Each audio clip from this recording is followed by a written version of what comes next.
I'm Action Jake Helsing, and welcome to Monster Safari. This week, we're going down to the deep south, hunting for vampires.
Now, a lot of people think that vampires are strictly nocturnal and that they'll turn to dust in the light of day.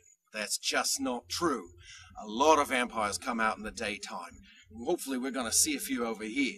Now, these gorgeous swamplands are the home of the Nosferatu vulgaris. They originally came over from Germany over to the United States during the height of the American Revolution and during the Civil War.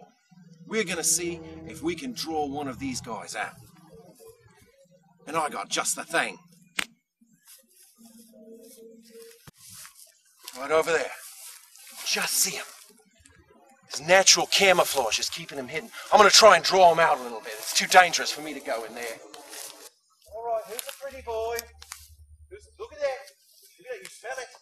Who's a pretty boy? Whoa, whoa, whoa, whoa, whoa, whoa, whoa, whoa, whoa, whoa, whoa. Right there, right there. Good boy. Good boy. Look at him. Isn't he gorgeous? All right. All right, Jacob. Okay, right there. Right there. Here. Now, if you look at him, you can see this inward turning incisors.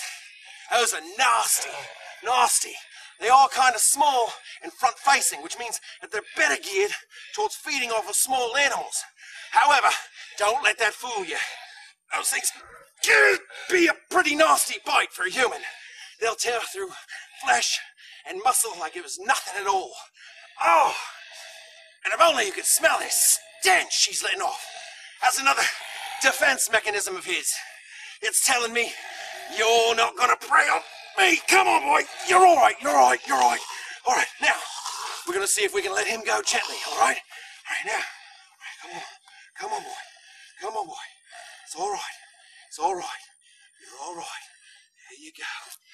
There you go. Good boy. Good boy. What's that? What's that? What's that? What's that? What's that? Come on. Come on. Look out. That's a spectacular creature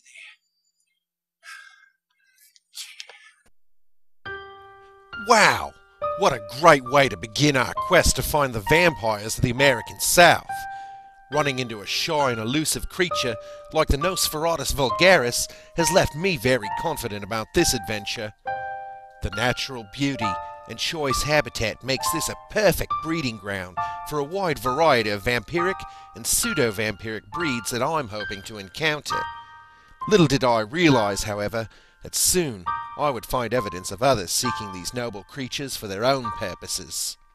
Right, now this is something that I really hate to see, but it's pretty common in the southern United States. Come on over here and take a look at this. Come on up close, you're safe. As you can see here, poachers.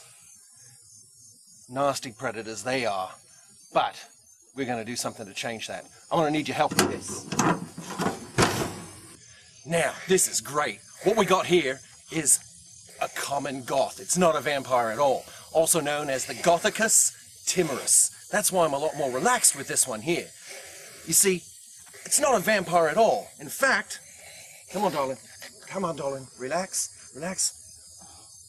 Check this out. Amazing! It's an adaptive camouflage. These come right out. Within a day or two, she'll have it replaced. Beautiful creature it is. These things are common throughout the world, especially popular throughout Asia, Europe, in parts of the southern United States, where people like to keep them in their lawns as garden ornaments. What they'll do is they'll plant rose bushes, find them trapped in it the next day. Beautiful creatures. Look at her. You're a beauty, aren't you? You're a beauty. If you ever find yourself face to face with one of these, just be really depressing. They'll get along well with you. We're gonna let you go, darling. Ready? There you go. Gorgeous! Now, it's nighttime. As any real vampirophile knows, this is the time when you really want to go out to find some of these gorgeous nocturnal hunters. Lucky for us, I've got a friend at the Lestat Institute, a non-for-profit institute that tracks the vampire Strigoi elegans. They've radio tagged several of them and loaned me one of these. That's right, that's going to lead us right to them. And I think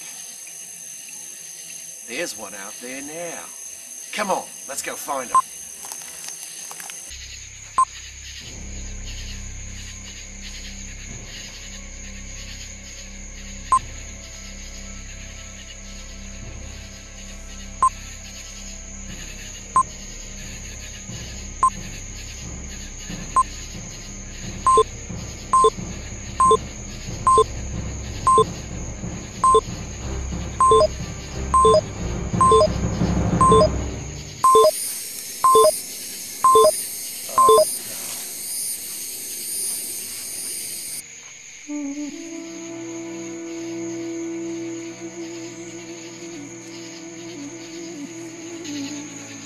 This is a real tragedy too.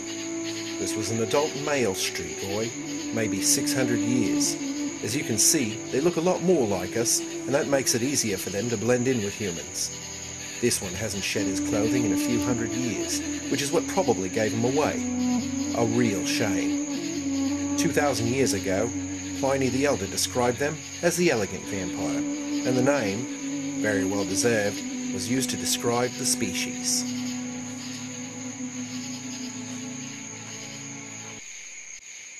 Well, that was something of a disappointment. However, next week we're going to be going on the Great Plains. Down, down. What's that? Look at that. Do you see that? Oh, this is gorgeous. Look at that. What we have over there, that's a Mediterranean lamia. That is definitely not native to the region here. And you can see it's ripping them to shreds. Look at it. Isn't that gorgeous? Oh, it's beautiful. Oh, down. Oh, shh, quiet. Quiet. Now, we're very lucky. These Mediterranean creatures, not native to this environment, but they are attracted to sound and motion, so we gotta keep very, very quiet. Oh, she's beautiful. Hey, ain't you Action Jake Helsing? Oh, yes, I am. We're on Sundays on the inner tubes. Well, hot damn, I'm a big fan. Very pleased to meet you. This is my cameraman, Randy. How do, Randy? You must consider yourself very lucky getting attacked by one of these creatures. Now, beautiful creatures.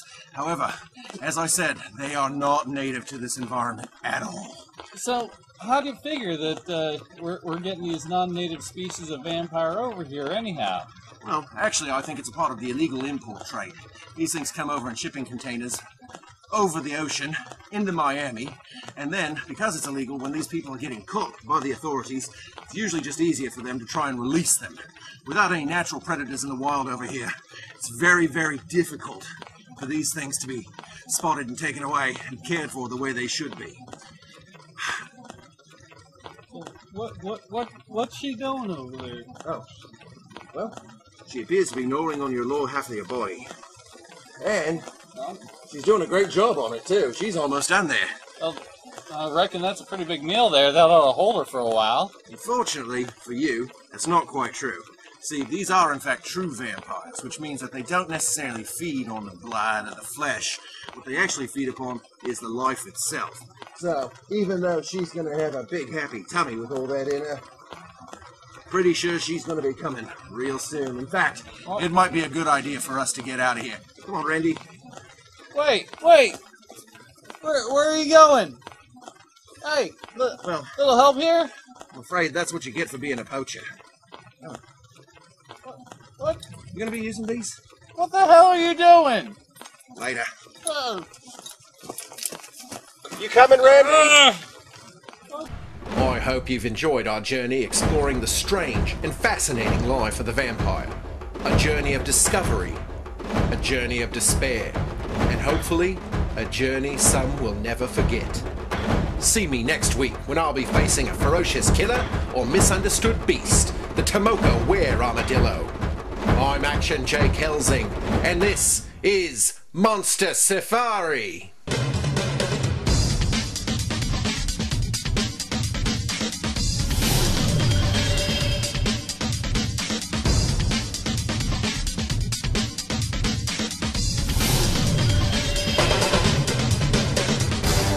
Later tonight on Discovery Channel 8, The Ocho.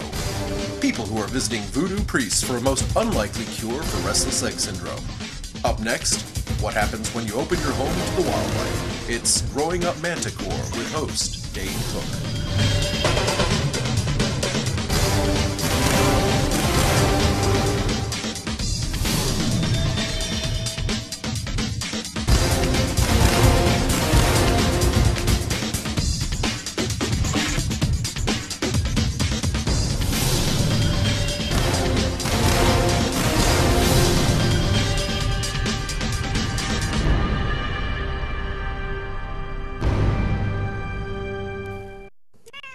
Princess.